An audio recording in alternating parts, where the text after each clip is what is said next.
Tu feras encore un autel en bois d'acacia pour brûler de l'encens. Il aura une coudée de long, une coudée de large. Sa base sera donc carrée, et de 2 coudées et demie de haut. Ses cornes feront corps avec lui. Tu le plaqueras d'or pur. Le dessus, les parois tout autour et les cornes, tu l'entoureras d'une moulure en or.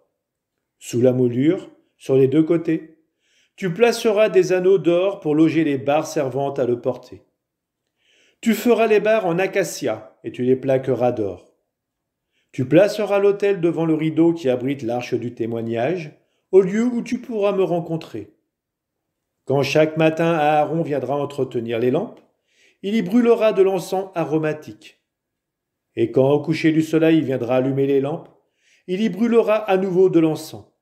De génération en génération, l'encens montera perpétuellement devant le Seigneur. Sur cet autel, vous n'offrirez pas d'encens profane, ni d'holocauste, ni d'offrande de céréales. Vous n'y verserez pas de libation. Aaron accomplira le rite d'expiation sur les cornes de l'autel 1 fois par an. Il le fera avec le sang du sacrifice pour la faute 1 fois par an, lors de la fête du grand pardon, de génération en génération. Ce sera une chose très sainte pour le Seigneur. Le Seigneur parla à Moïse. Il dit : Quand tu dénombreras les fils d'Israël pour le recensement, chacun d'eux donnera au Seigneur le prix de la rançon pour sa vie. Ainsi, aucun fléau ne les frappera lors du recensement.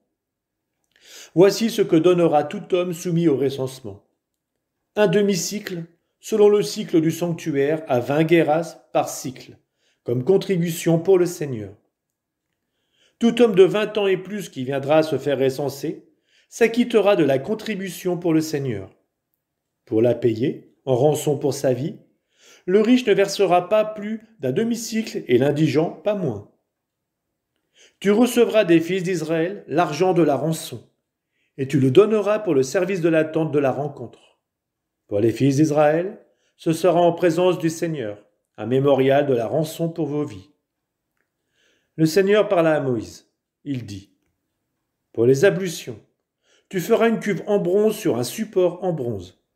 Tu placeras la cuve entre la tente de la rencontre et l'autel, et tu y verseras de l'eau. Aaron et ses fils s'y laveront les mains et les pieds.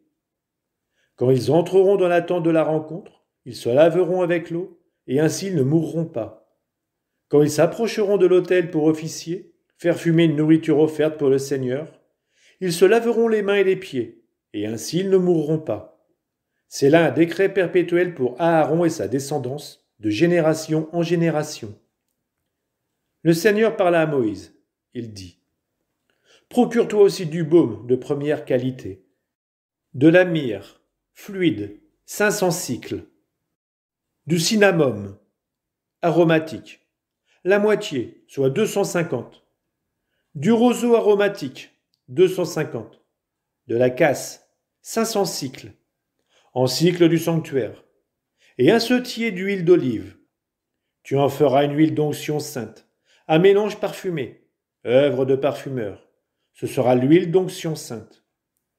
Avec ce mélange, tu feras une onction sur la tente de la rencontre, l'arche du témoignage, la table et les accessoires, le chandelier et ses accessoires, l'autel de l'encens, l'autel de l'Holocauste et ses accessoires, la cuve et son support. Tu les consacreras et ils seront très saints. Tout ce qui les touchera sera sanctifié. Tu donneras l'onction à Aaron et à ses fils, et tu les consacreras afin qu'ils exercent pour moi le sacerdoce.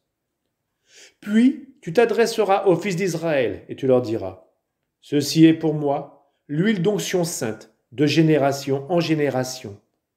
On ne répandra sur le corps d'aucune autre personne. Vous n'imiterez pas sa recette, car cette huile est sainte et elle restera sainte pour vous. Celui qui copiera ce mélange et en mettra sur un profane sera retranché de sa parenté. Le Seigneur dit à Moïse : Procure-toi des aromates, storax, ambre, galbanum aromatique et encens pur, en partie égale. Tu en feras un encens parfumé qui soit salé, pur et saint. C'est une œuvre de parfumeur. Tu en réduiras une partie en poudre que tu mettras devant l'arche du témoignage, dans la tente de la rencontre. Là, je te laisserai me rencontrer. Pour vous, ce sera chose très sainte. L'encens composé selon cette recette, vous ne l'utiliserez pas pour votre propre usage. Il sera saint, réservé au Seigneur. Celui qui en fera une imitation pour jouir de son odeur sera retranché de sa parenté.